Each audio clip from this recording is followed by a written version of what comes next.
lu gën l'islam, amuloo lu gën alxuraan. Aliou Sall, il a le droit de jurer. L'islam le prévoit. Quand un croyant pour prouver estime devoir prouver sa bonne foi, a parfaitement le droit de jurer. Mais le messager d'Allah en précise la condition. Il a dit, le croyant doit éviter de jurer sur une entité ou un symbole autre que Allah. Autrement dit, il n'est pas permis, selon Buhari, qui a rapporté ce hadith authentique, de jurer sur des anges, sur des personnes. Bon, de jurer sur n'importe qui, fût-il un prophète. Dieu l'interdit. Et la Shariatul Muhammadiyya considère cela comme du shirk. Le shirk, ça veut dire l'associationnisme, mieux connu dans notre jargon de Bokale. Voilà, donc, ce n'est pas le point de vue de Jamra, ce n'est pas le point de vue de Seneweb. C'est un enseignement prophétique, authentique, rapporté par Buhari. Alors, c'est la raison pour laquelle Aliou Sall a le droit de jurer, mais l'islam a validé la formule idoine, qui est en quelque sorte la formule de prestation de serment validée en l'islam. Parce que tout le monde sait que depuis Senghor, jusqu'au président Macky Sall, en passant par Abdou Diouf et Abdoulaye Wade, la formule de prestation de serment n'a pas changé.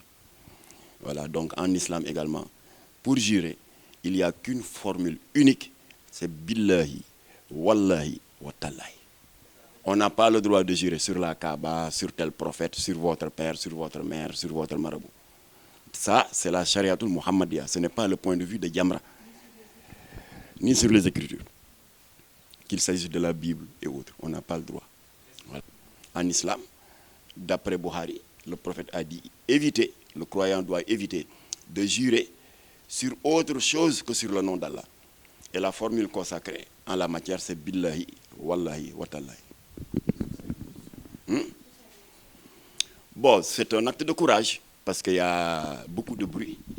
Et vous savez que c'était arrivé du temps de l'ancien régime dont j'étais membre en tant que porte-parole de la mouvance présidentielle. Et nous avions eu à féliciter l'intéressé. C'était Mamadou Seck, qui à l'époque était ministre des Finances, je crois. Il avait fait l'objet de certaines accusations. Alors il a dit, bon, pour prouver ma bonne foi et pour mettre la justice à l'aise, je démissionne. Il a démissionné.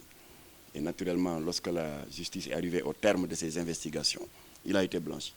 Non seulement il a repris ses fonctions, mais il est monté en grade parce qu'il est devenu le président de la deuxième institution du pays, l'Assemblée nationale. Donc nous pensons que ce que Aliou Sall a fait, c'est très bien, c'est très courageux. Maintenant, nous demandons à la justice de se conformer à ce que le procureur a dit.